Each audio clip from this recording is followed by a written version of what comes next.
वात कापसाची ते आणि 16 दीप एका पंक्तीमध्ये 4 वात 1664 प्रत्येक दीपचं एक अलग अलग मंत्र आहे. ते मंत्र तुम्ही छोटा म्हणून विसर्जन करू शकता. आणि खूप आपल्या जैन धर्मानुसार तुम्ही पूजा आनंद घ्या. खूप म्हणजे खूप छान आहे.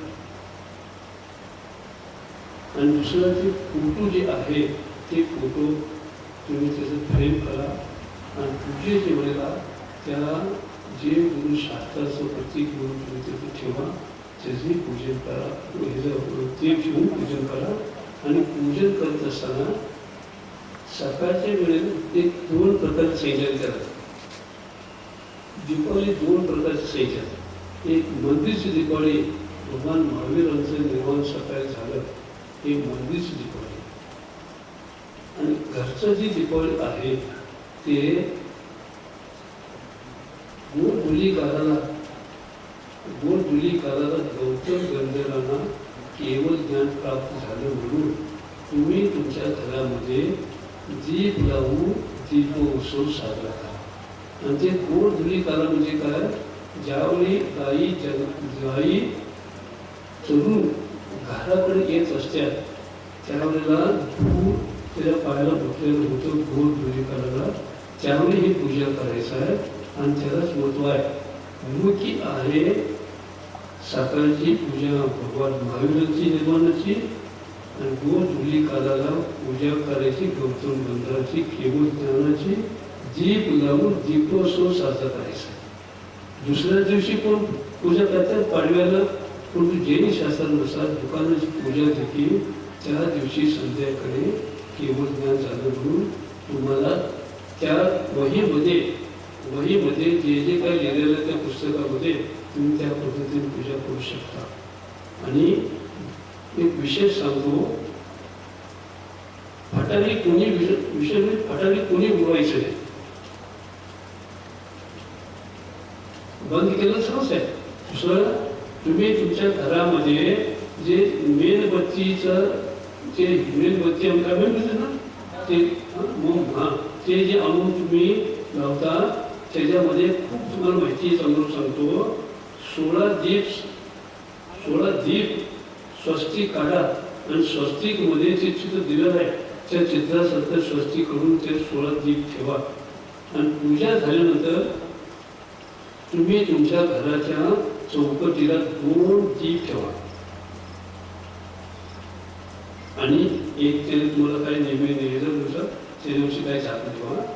आणि तुमच्या शेजारी अलीकडे पलीकडे कोण असतील त्या लिहिलेल्या आहे तर त्यांना देखील तुमच्या घरात एक दीप नेऊन ठेवू शकता. आणि तुमचं मंदिर जवळ आहे तर मंदिरमध्ये देखील तुम्ही आणून ठेवू शकता. माणूस तुम्ही ठेवू शकता. त्याचे स्वस्तिक काढा त्याला ठेवू शकता. पण शक्यतो दिवस बुडायच्या अगोदर पूजा संपलं पाहिजे. दिवस बुडायच्या आधीच अगोदर सर्व दीप ठेवलं पाहिजे. शेजारी देखील तुटून ठेवा. शेजारच्या घरात तुम्ही दिवा चैनच पाहिजे असं का नाही तुम्ही जीवन बिलकुल ठेवू शकता. आणि काय म्हणायचं नाही 4 दिवशी आमच्या घरात लक्ष्मीचं काय जात नाही काय शेजारचं एक मनाचं द्वेष करुष्य निघून जाते. त्याच्यात खूप आनंद आहे. आणि दुसरं तुमचं भगवान महावीरांचं सकाळी निर्माण प्राप्त झालं आणि संध्याकाळी सोडत केवळ ज्ञान प्राप्त झालं तर तुम्ही तुमच्या घरामध्ये संध्याकाळच्या वेळेला शेजारी कोण असतील त्यांना तुम्ही खूप दूध मसाला दूध त्यांना द्या. का केवळ ज्ञान प्राप्त झाले तुमच्या गौतम गंधर्वाला खुशी म्हणून तुम्ही द्या. तुमचे जनरल ऑप्शन नसू दे जवळ भरून घ्या आणि त्यांना कमी असू दे त्याला तुमचे तर ही जैन धर्मानुसार पूजन करा. आणि स्वतःला तिथे 64 आरिक दिलेलं आहे त्या पाठीमागं 64 आरिक द्या. 64 आरिक दिल्यानंतर मग तुम्ही तुमच्या किती रूम घरामध्ये आहे सगळ्यामध्ये एक पूजन झाल्यानंतर एक दीप ठेवा. आणि तुपाचा दिवा लावला तर 10 टाळी ऑक्सिजन मिळते. आणि कार्बन ऑक्साईड घरातून काय मंदिरामध्ये देखील तुम्ही तुपाचा दिवा लावला पाहिजे. तेलात किंवा कधीच होऊ नये. तेलापासून कार्बन मिळते, ऑक्सिजन मिळालं तर खूप चांगलं असते. आणि आज आचार्य विद्यासागर महाराजांचं विद्याधरचं जन्म झालेला आहे. त्याच्या संबंधी एक मला जास्त वेळ घ्यायचं नाही, महाराज गोष्टी होणार आहे. आम्ही नांदेडमध्ये असताना एक शाहूक सज्जन आमच्याकडे पुस्तक आणून ठेवले. विद्योदयामध्ये आठवत नाही का. आणि ते पुस्तकामध्ये वाचन करत असताना गुरुदेवांच्या बद्दल एक ज्योतिषकार काय म्हणतो, ज्योतिषकार आचार्यांच्या बद्दल खूप वर्णन त्यांनी केलं. ते ज्योतिषकार म्हणतो आचार्य विद्याधरचं त्यावेळेला दीक्षा होत होतं. ते अजूनही ब्रह्मचर्याच्या ड्रेसवरती होते. आणि ज्योतिषकार तिथं पाठीमागं सगळ्यात उभा राहून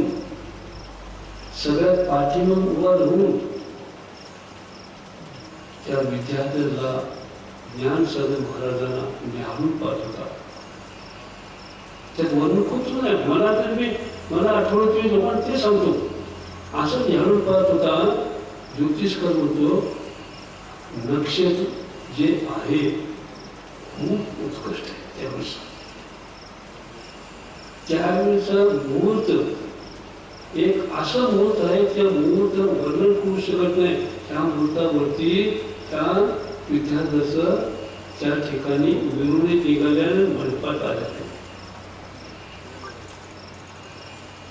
नक्षत्र, वार, वेळ, टायमिंग बघून म्हणतो एवढं असं उत्स्फूट असलेल्या दीक्षाच्या काळामध्ये असं आजपर्यंत मिळत नाही म्हटला. आणि दीक्षा झाल्यानंतर मी स्वतः लेखक होतो. 50व्या वर्षा दीक्षाच्या महोत्सवाला स्वतः लेख दिलेला आहे. स्वतः लेखक 50व्या आचार्यांच्या दीक्षाचे वेळेला लेख दिलेला आहे. मी स्वतः उभा होतो. आणि त्यावेळेला त्याच लेखकाने खाली वर्णन करतात आचार्यांचं यश कीर्तीचं नामाचं उदय आणि ते मुहूर्त नक्षत्र यश कीर्तीचं नामाचं उदय हे कोणी रोखू शकणार नाही. आणि त्यावेळेला आणि सांगितले आचार्यांच्या बद्दल काय सांगितले. आचार्यांचं 76 ते 78च्या वयामध्ये 76 ते 78च्या वयामध्ये आचार्यांचं पंचभूतीमध्ये विलीन होते. लेखक आचार्य पंचभूतीमध्ये विलीन होती. आणि यदा कदाचित ह्याच्यातून त्यांचं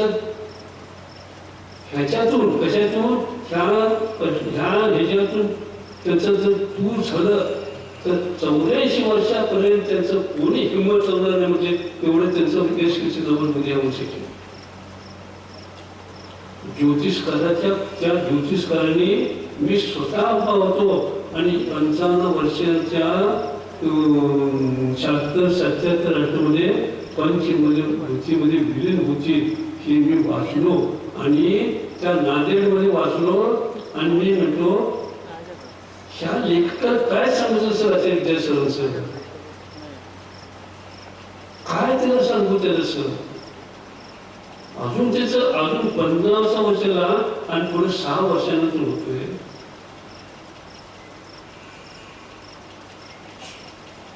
विशेष वाटते. आणि आणखीन एक हायपर पुस्तक लिहिलंय. आता घेत नाही खरं महाराजांचं खबरच नाही. आचार्यांच्या मुखातून 4 वेळेला पंढरपूरमध्ये पंचकर्मामध्ये ते म्हणजे ऐकत होतो मी. बडे बाबा ठिकाणी मी न सांगताना आतपर्यंत आलोय. बडे बाबाच्या तीर्थक्षेत्रा ठिकाणी न सांगताना मी तुमच्या कोणी न सांगताना मी आतापर्यंत त्या क्षेत्रावर आहे. बडे बाबांनी जे द्यायचं होते ते सगळं दिले बापू. तो आता इथून पुढं निवेदन केलं तर सुद्धा येईल असं काही भरोसा नाही. पक्का असं होते, पक्का इसमें शंका नाही. असं कोणी त्याला करायला सूचना मिळत होतं कोण तो काय संकेत मिळत होतं कोण तो. कधी कधी चिंतन असं वाटते हे सगळं जीवता म्हणून काही त्याला सांगत असेल का. गुरुकुल निर्माण करा म्हटले, गुरुकुल निर्माण केले.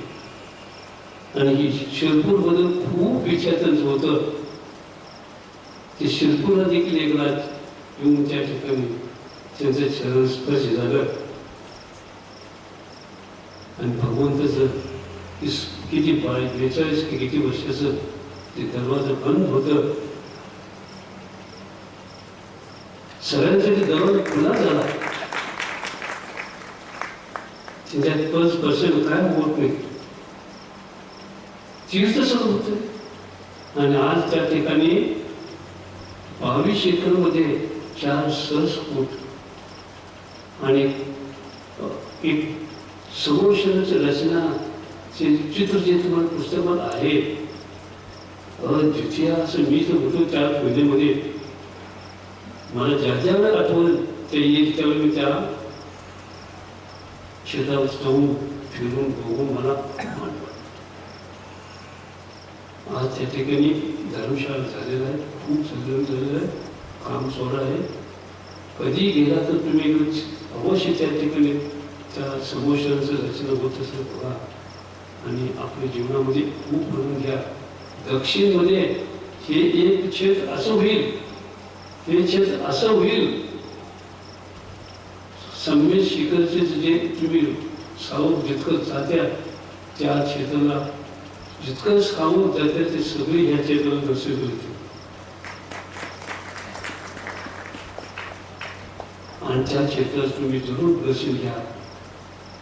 नेमसरांच्या सोबत मी आम्ही गेलो होतो त्या ठिकाणी पुस्तकाचं चातुर्य झालं.